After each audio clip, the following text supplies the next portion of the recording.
1996 when she gave a speech. Back when the Democrats, in my opinion, wasn't so radical and ignorant and just have a vitriolic hatred towards Republicans.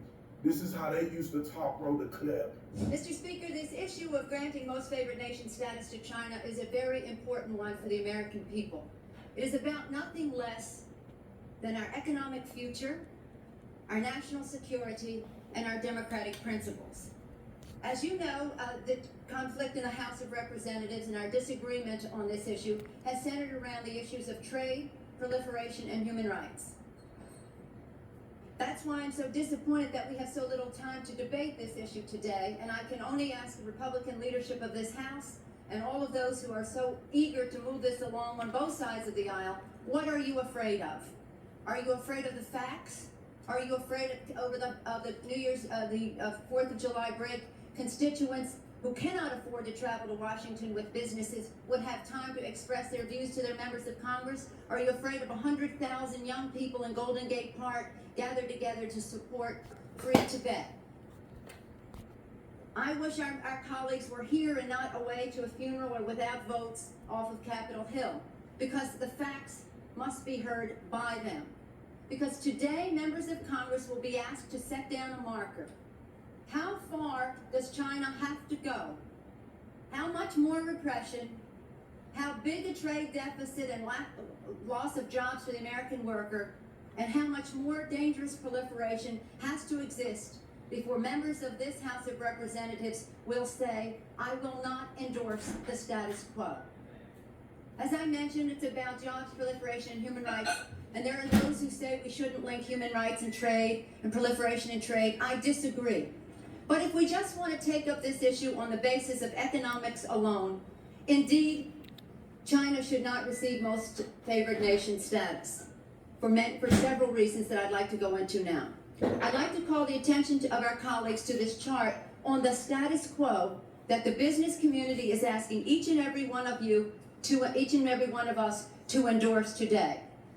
Right now we have a $34 billion trade deficit with China, the 1995 figure. It will be over $40 billion for 1996. Since the Tiananmen Square massacre, this figure has increased 1,000%, from $3.5 billion then to about $34 billion now.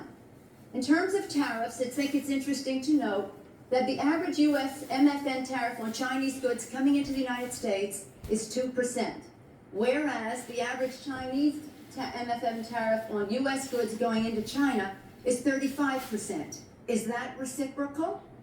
On exports, China only allows certain industries into China, of U.S. Industries into China, and therefore only 2% of U.S. exports are allowed into China. On the other hand, the U.S. allows China to flood our markets with a third of their exports, and that'll probably go over 40%. And it's limitless because we have not placed any restriction. In terms of jobs, this is the biggest and cruelest hoax of all. Not only do we not have market access, not only do they have prohibitive tariffs, not only are our exports not let in very specifically, but China benefits with at least 10 million jobs from U.S.-China trade. The president in his statement requesting this special waiver said that China trade supports 170,000 jobs in the United States, 170,000 jobs, whereas our imports from China support 10 million jobs at least.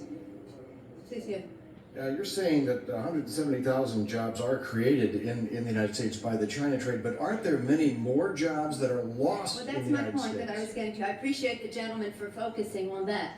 The fact is that U.S.-China trade is a job loser. And one of the reasons that it is because well, first let me just make another point, and that is that our colleagues on the other side of this issue will say that trade with China, exports to China have increased 3 times in the last 10 years. They have. But they fail to mention that imports from China have increased 11 times, thereby leading to this huge trade deficit. Explain that to me.